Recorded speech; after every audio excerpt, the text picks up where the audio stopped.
Assalamualaikum warahmatullahi wabarakatuh. Kenalkan, saya Sinika Dinda Setisa dari kelas 1C, Prodi S1 Ilmu Keperawatan, NIM C10211141. Pada kesempatan kali ini kita akan membahas skill laboratorium mengenai pemeriksaan fisik pada pasien dewasa. Adapun tujuan dari pemeriksaan fisik ini yaitu untuk mengetahui dan memperoleh informasi yang berkaitan dengan status kesehatan pasien serta untuk memvalidasi keluhan-keluhan dan gejala yang dialami oleh pasien. Pada pemeriksaan fisik ini dilakukan dari ujung kepala hingga ekstremitas bagian bawah. Ada 4 hal penting yang akan dilakukan dalam pemeriksaan ini. Yang pertama yaitu teknik inspeksi, yang berarti kita melihat. Yang kedua yaitu palpasi, berarti kita meraba. Kemudian perkusi atau pengetukan, dan terakhir yaitu teknik auskultasi atau mendengar bunyi-bunyi organ melalui alat bantu stetoskop. Alat-alat yang kita butuhkan yaitu yang pertama kali dilakukan pada pemeriksaan fisik ini adalah melihat keadaan umum pasien, apakah pasien tampak sehat, lemah, atau tidak dapat berjalan. Serta kita bisa melihat atau mengetahui tingkat kesadaran menggunakan GCS, di mana ada 3 respon yang perlu dilakukan pemeriksaan. Yang pertama adalah dari respon membuka mata, respon motorik, dan verbal. Pagi Ibu, saya perawat Sinika yang akan bertugas merawat Ibu dari jam 7 sampai jam 2 siang. Bagaimana keadaan Ibu hari ini, Bu? Baik.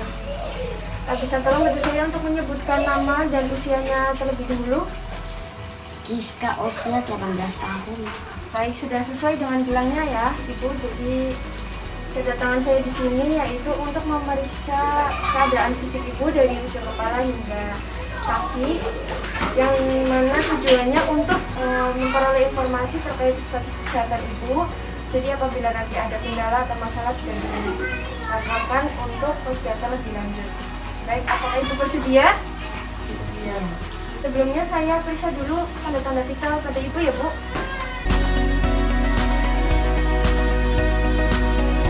Baik, Ibu, tekanan darahnya normal ya, 110/70. Kemudian saya akan periksa suhu badan Ibu terlebih dahulu. Maaf untuk diselipkan ke ketiak ya, Ibu. Ya, baik, hasilnya normal 36,5 ya, Ibu. Baik, denyut nadi Ibu juga normal 80 kali per menit. Selanjutnya saya akan menghitung frekuensi pernafasan. Baik, pernafasan Ibu juga normal 20 kali per menit ya. Kemudian kita akan melakukan pemeriksaan fisik dari kepala terlebih dahulu ya, Ibu. Pada bagian kepala, kita inspeksi terlebih dahulu dari segi warna rambut, kuantitas, serta distri rambut pasien. Kemudian kita lihat bentuk kepalanya. Ukuran kepala yang normal disebut normosefali, ukuran kepala yang besar yang berisi cairan disebut hidrosefali, kemudian kepala yang kecil disebut mikrosefali. Untuk selanjutnya kita melakukan teknik palpasi, yaitu dengan meraba kulit kepala pasien. Apakah di sini ada benjolan? Ibu, apabila ada terasa nyeri, Ibu bisa bilang saja ya, Bu. Apakah terasa nyeri? Tidak. Baik. Untuk pemeriksaan selanjutnya kita beralih ke pemeriksaan mata. Pertama-tama kita lakukan inspeksi untuk mengecek kesimetrisan antara mata kanan dan mata kiri. Kemudian jarak antara ujung telinga dengan ujung mata, begitu pula dengan sisi sebelahnya. Kemudian kita suruh pasien, Ibu coba untuk melihat ke atas. Ya, untuk periksa konjungtiva sekaligus melihat skleranya. Oke, baik. Kemudian refleksi mata. Buka mata, Ibu.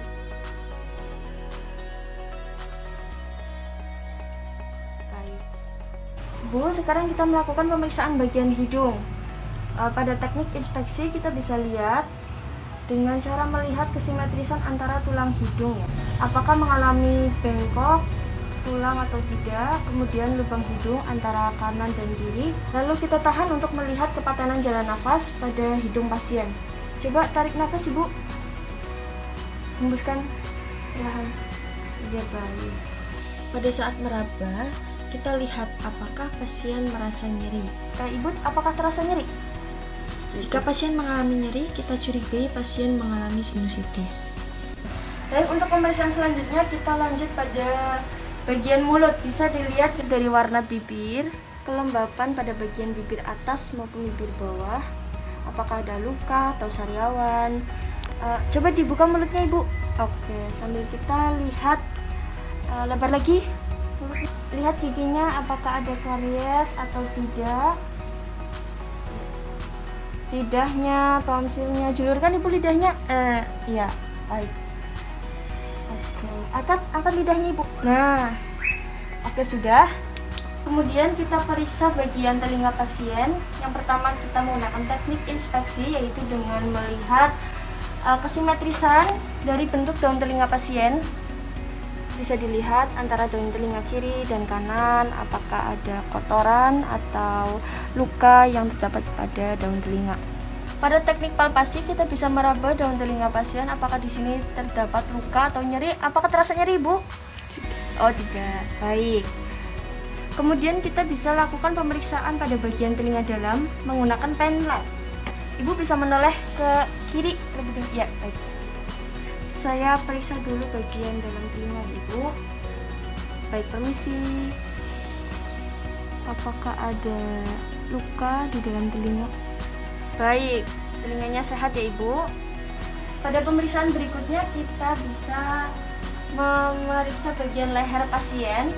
Kita bisa lakukan teknik inspeksi dengan melihat permukaan leher apakah terdapat lesi atau benjolan. Kemudian kita menggunakan teknik palpasi ya dengan cara meraba. Apakah ada terasa nyeri Ibu? Tidak ada. Coba Ibu menelan. Baik. Pemeriksaan pada leher bertujuan untuk mengetahui apakah ada pembengkakan pada kelenjar tiroid atau kelenjar getah bening, serta kita juga bisa melihat ada atau tidaknya peningkatan tekanan pada vena jugularis. Baik, pada pemeriksaan selanjutnya saya akan beralih pada pemeriksaan dada ya Bu ya. Maaf, bisa dibuka dulu bajunya. Yang pertama kita lihat, kita inspeksi bagaimana pergerakan nafas pada pasien, kemudian dilihat bagaimana distribusi warna kulit pada bagian dada. Selanjutnya lakukan palpasi untuk mengetahui pergerakan dada. Permisi ya Bu, coba Ibu tarik nafas. Hembuskan. Tarik nafas lagi seperti biasa Bu. Sekarang Ibu coba untuk mengucapkan 777. 777. Baik.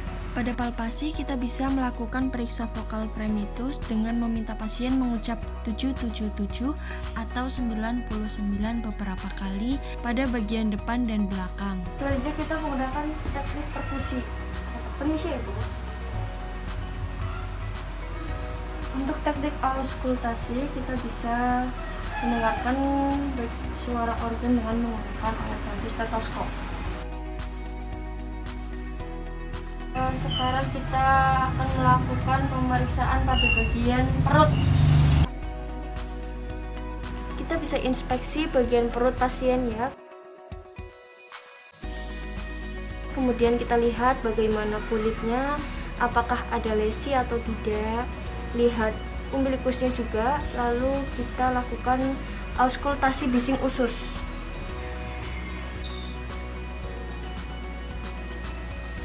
Baik, selanjutnya kita lakukan perkusi.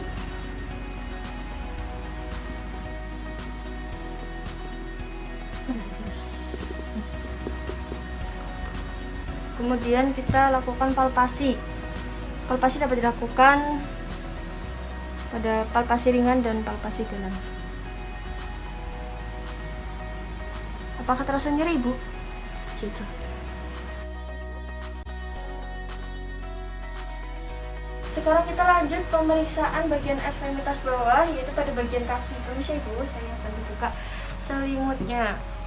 Baik, pada kaki kita bisa inspeksi apakah jari-jari dari kaki terlihat simetris atau tidak, apakah terdapat lesi atau tidak. Kemudian pada bagian kuku kita lakukan CRT. Baik, untuk teknik inspeksi dan palpasi sudah selesai. Kemudian kita akan mengecek refleks kaki pasien. Ibu bisa tolong untuk duduk sebentar ya, Ibu. Dan kita akan memeriksa refleks dari kaki pasien menggunakan alat yang namanya refleks hammer. Sakit, Ibu? Apabila sakit berarti refleks dari kaki Ibu tergolong normal ya. Baik Ibu, untuk pemeriksaan fisik sudah selesai dilakukan. Dari hasil pemeriksaan fisik tadi tergolong bahwa Ibu sudah terlihat normal ya Ibu sepertinya. Apakah terasa lebih nyaman Ibu? Ya. Baik, segitu saja. Saya akan kembali ke ruang perawat. Apabila nanti Ibu membutuhkan saya, Ibu bisa membantu keluarga untuk memanggil saya di ruang perawat. Seperti itu ya Ibu. Baik, terima kasih telah bekerjasama dengan saya. Selamat beristirahat kembali. Permisi Bu.